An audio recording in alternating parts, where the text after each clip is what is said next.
Good morning, Bumpy Frog Fisher. This is old Bumpy Frog himself out here today. Man, look, we finally reached 500 subscribers, and I appreciate everybody hanging with me and liking the channel and subscribing to the channel. Man, it means a whole lot to me. And if y'all will just keep doing it, hitting that like, share, and subscribe button right down here somewhere. But I'm gonna tell you today what I'm gonna do for y'all is I'm gonna try. I get a lot of Facebook messages and a lot of comments and stuff and private messages from people that's saying, man, what can I do to cut down the learning curve? I want to catch fish. When I go out there, I want to catch fish like I see these people on YouTube do with my Livescope. And I'm gonna tell you, I get a lot of flack from the comments about, oh, you're just cheating, you're shooting fish in a barrel. But anyway, I enjoy fishing, period. But and I get a lot of comments, and it kind of, it's just a tool. It's just a tool, just like a trolling motor, just like your other electronics in your boat. We use the best stuff that we can possibly get to make the outcome better. But anyway, enough of that. I want to try to do a video to try to help the people, that's spending major money on electronics. How to help them, have a better time out there. I mean, I go so far as to, I've been out on the lake and people would say, man, you got a Livescope? I said, yeah, I got a Livescope.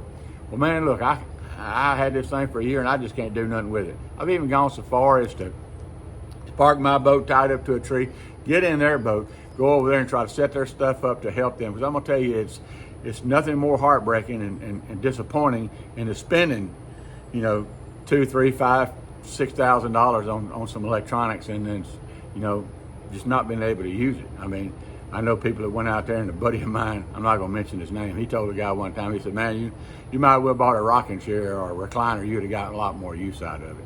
So anyway, what I'm gonna do today is I'm gonna try to show you, I'm not the Garmin guru. The Garmin guru is a guy that lives up in North Louisiana. I did hire him one time to take me out when I first got Livescope and show me, what he knew about it. And he helped me out. But I'm gonna tell you, the learning curve, you get out of Livescope what you put in it. If you're not going to put out any time watching videos and out just trying to increase your catch with Livescope, you might as well get rid of it and go back to a cork and a jig or just whatever, because you get out of it what you put in it.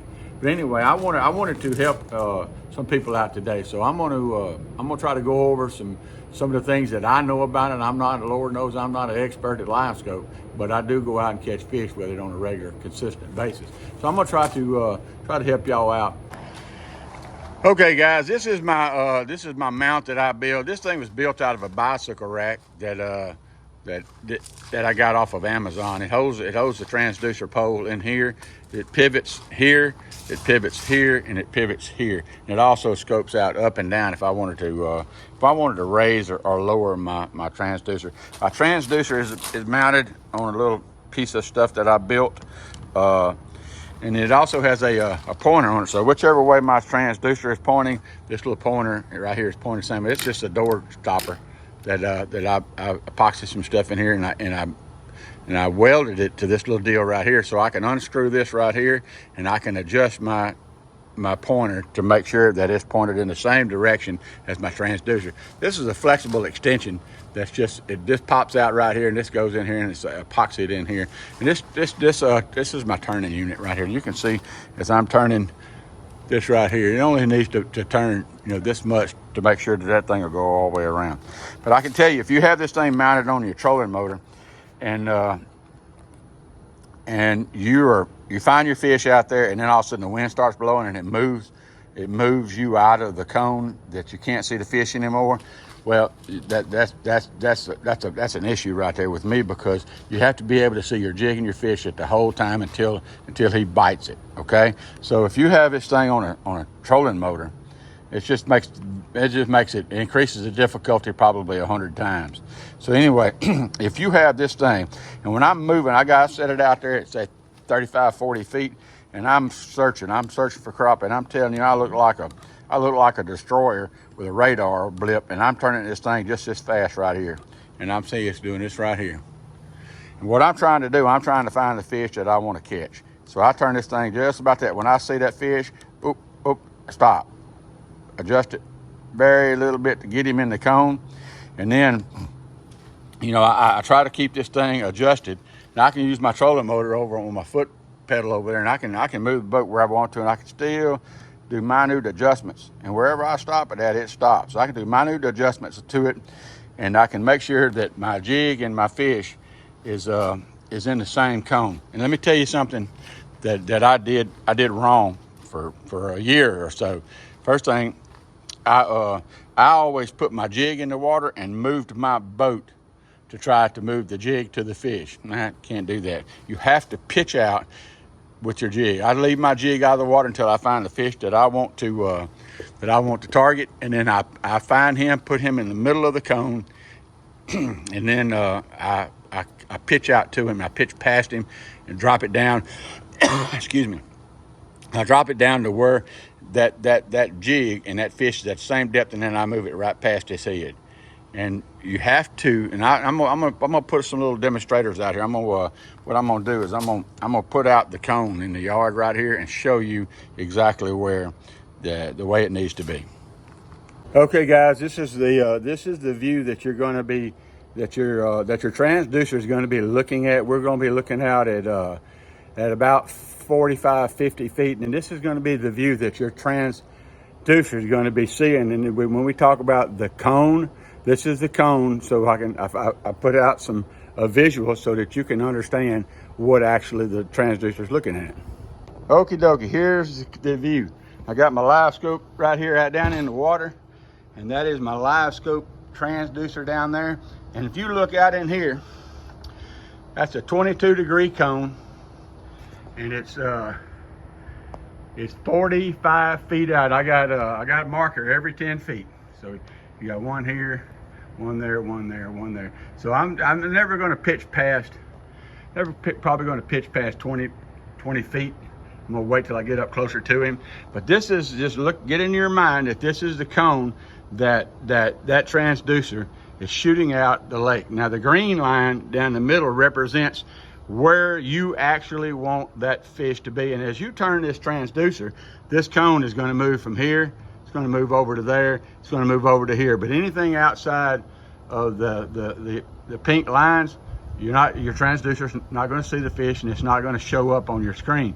So anyway, the main goal here is to get in your mind that green line is where you want that fish to be. You don't want him to be on this side, or you don't want him to be on this side. You want him to be dead middle of that thing, and you want to turn your transducer so that fish is right down the middle of that green line. All right, so guys, transducer is here. The 22-degree cone angle is going out. You see the fish out there in blue, the blue styrofoam. That's a big old slab dabber right there. But anyway, that fish needs to be right down that green line right there. So if that fish is out there outside the pink line, the transducer is not going to see him because the fish is outside the cone. I'm going to show you exactly where he needs to be. Okay, so here's the transducer again. We got out there to 10 feet. We got out there to 20 feet, and there's the fish. That's exactly where that fish, you need to move that transducer until that fish gets directly in the middle of this cone.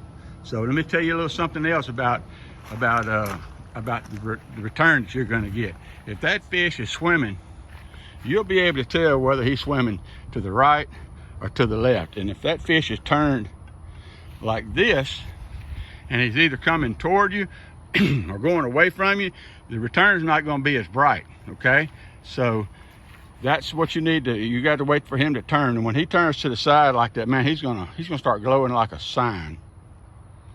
Now when I get my boat, I'm gonna try to ease up there. That's the 10-foot mark right there, and that's the 20-foot mark. When that fish, I want to try to get him out to 15 feet.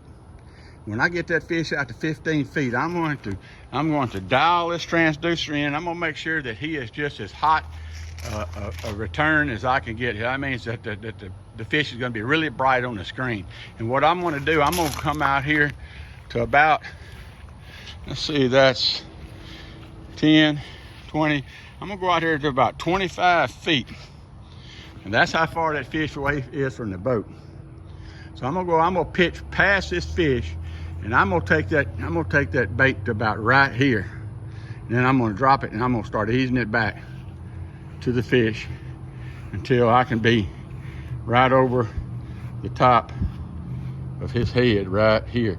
And when he sees that bait sitting right here, and it's all over for him if he's hungry. So anyway, that's what you want to look for, guys. You want to make sure that this cone, y'all get it in your mind which way that cone's going and where that fish needs to be.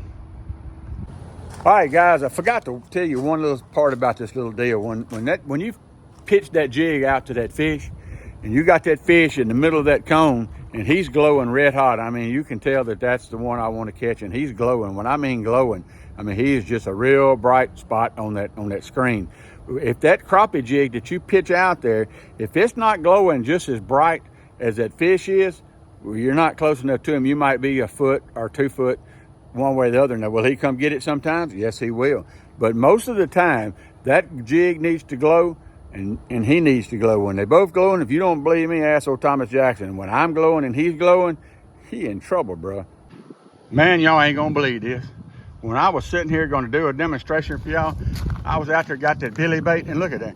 I put this billy bait just right out here by this fish right here, and when you look at there, that fish has done bit that billy bait. Let me show you that billy bait. Let me get it out of this old fish's mouth right here. That's the billy bait right there. And I started making these little old jig heads right here. So people say, well, I was fishing with orange, or I was fishing with chartreuse, or whatever. Well, I just made me some swirl jigs. So anyway, let me get that little blue off of there. But anyway, that's the billy bait, guys. I'm gonna tell you what. When them fish get close to it, like this one did right here, like he's trying to bite it again. Anyway, that's the billy bait that everybody's wanting. Let me see if I can get it. There you go. That's it right there. Got that shine to it right there.